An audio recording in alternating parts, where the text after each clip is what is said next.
behavior. So those of you who are in B2B, okay, that may not seem like it's appropriate for you. However, after this, we'll look into business buyer behavior, and you will see similar patterns. Okay, marketing to consumers, marketing to businesses, there's not a big difference. Right? It's just an issue of terminology. So what we're going to look at here might be of greater interest to those of you who deal with consumer product, consumer market. Yet, we are all consumers. Alright, so you can also perhaps learn a few things about yourself as consumers. So we're going to look at a model of consumer behavior. What a model does is to break a process, to break a system into a smaller unit that show a cause and effect, that show a sequence of behavior. We're going to look at the characteristics that affect consumer behavior, the type of buying decision, and that Aaron was talking about earlier, the decision process, and what's going on for new product. All right, so here it tells us that consumers are the most important actors in the whole marketing effort. Okay, and why is that? Why are consumers the main actors in the whole marketing effort?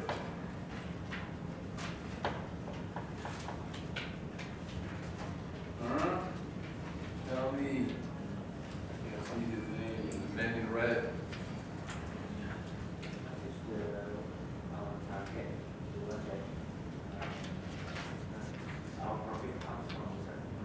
Well, yeah, partly. What else? What does the customer do? Huh? Yeah, he's the one who decides, right? The final decision. Sometimes it's the wife. Often it's the wife.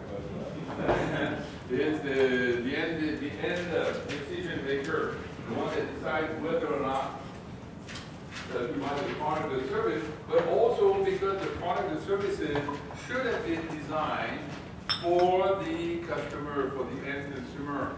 Again, what's recognized as probably the best marketing-oriented company, Apple, right? It's often used as an example. You can see there's no pressure on consumers to buy.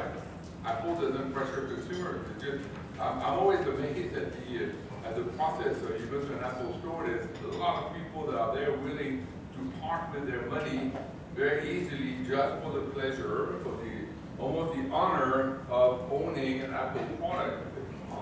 Right? This is really to doing marketing.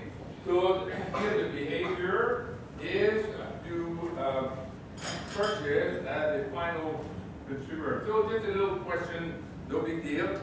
Anybody has a pet at home? A pet? Yeah. Yeah. Dog?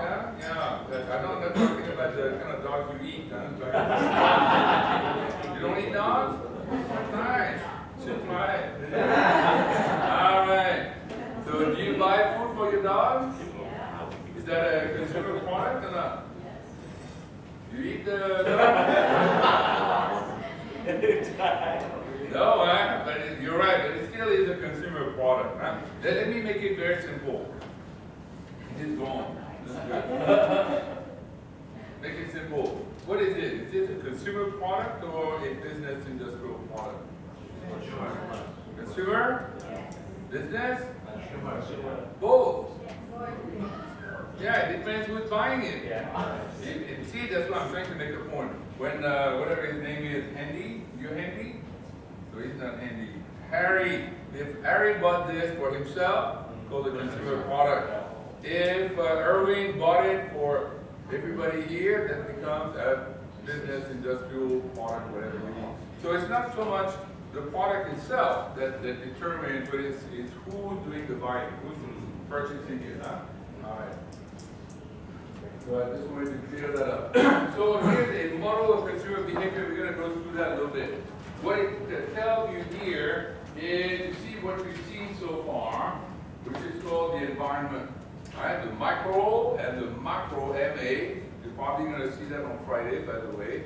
micro and macro environment that will create a situation where the consumer, through what's called the buyer's black box, will appear, the information will be massaged, will be used, etc., to bring a decision by the buyer. The buyer will respond in terms of attitude and preferences, purchase behavior, what the buyer buys, when, where, how much, and issues of relationship. So those are basically the three steps. Our environment, micro and macro, the environment that we operate in will stimulate us to buy, right? Let me make it very brief. I'm minding my own business. I'm going to the mall to have a cup of coffee. All I'm thinking about is a cup of coffee, and I walk right by a store that says British India 90% off. Think, oh, I'm going to look into it. Great deal. Price discounted. All I wanted is a cup of coffee. However, the discount stimulated me to buy. All right? Or you might see a very attractive shirt or pair of pants or whatever in the window. Or what happened before, you can see a really cute sales lady who gets you to buy something. That happened to me. I'm a victim of that. That happened. All right? So it can be the promotion, it can be the price, it can be the product, it can be place, distribution. You know, they talked about those impulse goods. You're minding your own business, you're pushing your cart that's right where the cash register is, they're selling you candies and gums, and okay, I'll just buy some. Alright? So all of those things can stimulate you along with your economic status, you're employed, you're making money, no problem, I can buy, technology makes it easier for you, etc., etc.